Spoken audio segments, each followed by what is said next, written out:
Hey guys, welcome back to the channel. So I watched the first three episodes of Star Wars Visions and I liked them. At first I was worried I wouldn't because I'm not a big fan of anime, but they did it pretty well.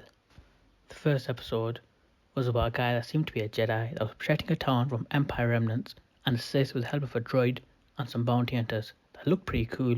One of them was a Trandoshan, like Bosk, and one of them kind of looked like Embo, but it obviously wasn't them because I don't really think that that's the kind of thing they'd be doing. But they started fighting the Imperial remnants, and that was really good. The fight scene was really good. I really liked it. And then the Jedi showed up, but turned out it wasn't a Jedi because he pulled out a red lightsaber. He was actually a Sith, and he fought the Sith from the Empire remnants, who was in charge of them, because she came out to defeat the bounty hunters. And I was like, this is gonna be such a good fight scene. And the cool black and white style made it look so much better. You could tell that it was based on them being samurais with the whole Japanese aesthetic, and I think they did it really well. The fight scenes were so good, and the bounty hunters and the Empire were designed really well and really fitting, and you could really feel like it was a Star Wars show. The stuff with the droid and the guy repairing him was actually quite funny, and I thought they did it quite well. And then when he showed up at the end with it looked like whistling birds from Mandalorian, which was really cool, and they beat all the Imperial remnants after the bounty hunters were going to lose, which also tied up with the fight between the two Sith, which I thought was done really well because he was stood there waiting for time so that the droid was going to be repaired so that he could activate him and then also win by distracting the Sith and pretending to put his lightsaber away.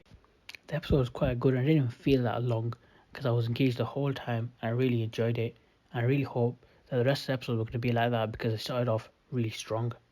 The second episode wasn't really my kind of episode because it felt like it was aimed more towards kids with the whole band and the message at the end. But it started quite interestingly with Boba Fett showing up where a band was playing in front of an audience and then they attacked him and turns out one of the Hutts was actually the drummer of the band and his guitar was a pretty cool weapon when he used fire to shoot out against Boba Fett and then tried to get away in their ship. They flew away and I really thought they were going to get away, and then Boba Fett pulls his jetpack out just like he did in the trailer, that one clip, and he chases after him, and then he stops him, and then it looks like, oh, is the main singer a Jedi because he seems to have a microphone that seems to be a lightsaber, and then when he gets that, it's like, is he going to fight Boba Fett, but then it doesn't work, and it's like, the lightsaber doesn't end up working, and Boba Fett manages to capture the Hutt and takes him back to Jabba to be executed for leaving the crime family and trying to go off on his own.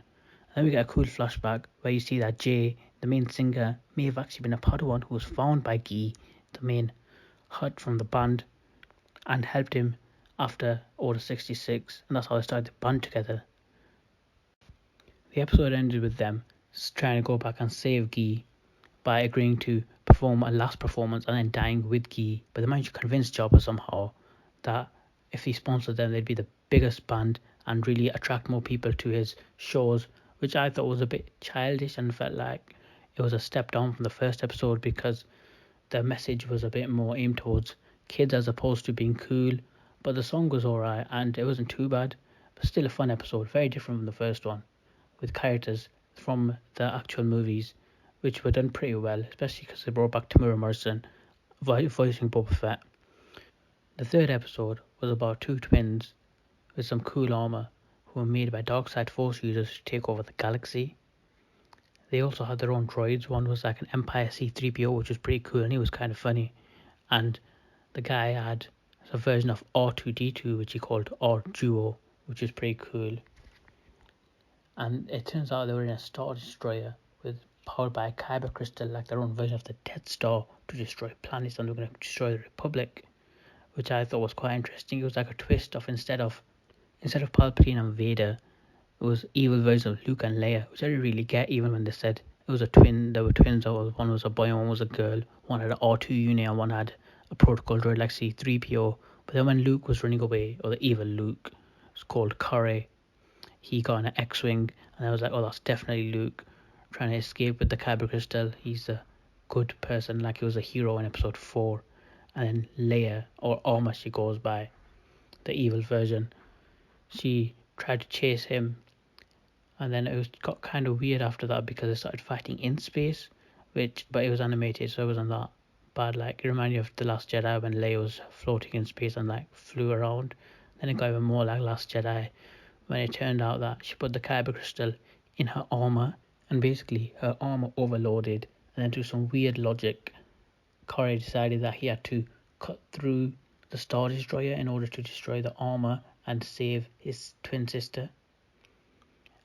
So the Star Destroyer was split in half like it was in Last Jedi, but this one was done quite interestingly in an animated way, and was still kind of confusing because a lightsaber being able to do that, even charged with the hyperdrive as they said. But it is animated, so it was a lot less believable and more cartoony, but still fun. Also, the Yoda quote was kind of random, but still pretty fun. And then the ending also left quite ambiguous because we knew that they both survived because he said so. It left it open for another episode. Maybe they could meet again. Kind of felt like a what if version of Luke and Leia if they were both evil instead of good, but then becoming good, which is also quite interesting. And I wouldn't mind if they explored that again, if they did a season 2 or maybe some sort of sequel. This episode was better than the last, especially the part where she kind of looked like Grievous with the arms and the Vader helmet. I hope to see more of that kind of stuff. Anyway, that's all for now. Thanks for watching. I'll be back soon, so like and subscribe.